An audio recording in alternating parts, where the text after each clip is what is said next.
berehala.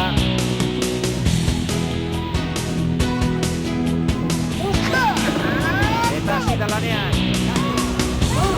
Aliatu dira. Ondarribia ere lanean eta Zarautz ere. Bigarren denborari onena. Arkotek zantzera, Zumaiak eta Pedreinak baino denbora hobea egin du. 3, 2, 1, hori ere aliatu da. Denboraldi honan egin du Orio.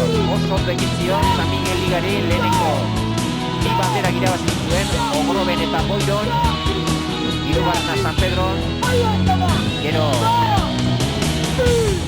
laugarrena eta orain arteko azkena estropada puntuagarri dagokienez Getxon, gero Zarautzko aurreneko jardunaldian irabazi zuten Castroko San Miguel Ligako behinta estropada bat ere bai, baina gure ezen puntuagarria eta gero Jakinak Kontxa da, demoradiko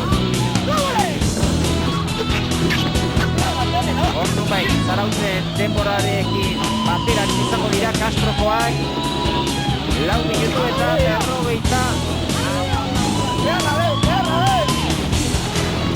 Beharra dek esanez Joseba Munarriz 4 minutu eta 40 segundo denboraldia amaitzearen daudonez, aldaketa txiki batzu, hobekuntzak lortu nahian, estropada guztiak dira garrantzitsuak eta entrenamentuko onena dudarik gabe hauenik gabe. Oriok denborarik onena, laugarren Ondarribia izan zen, hirugarren Castro, laugarren Urdaibai, eta Urdaibairen denbora ez daba ona. Bosgarren denborarik onena, Zarautzen denbora, Castro. 10 minutu eta 10 segundo. Zarautzek txikiak eta Zarautze baino denbora hobea Ondarribiak 10 minutu eta 3 segundo. Orioren denbora 9 minutu eta 56 segundo.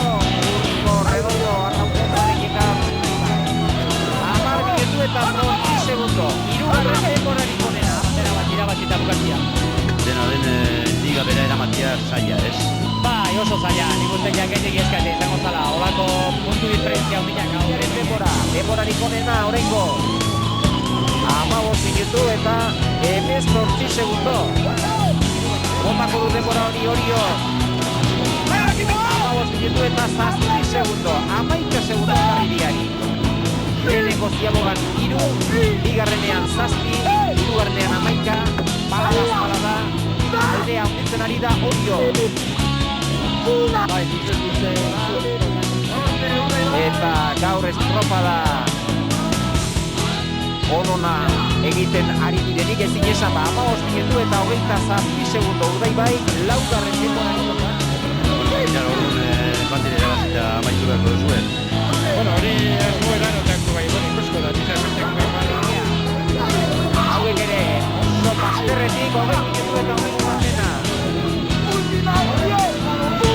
Amarrekoa berriz ere.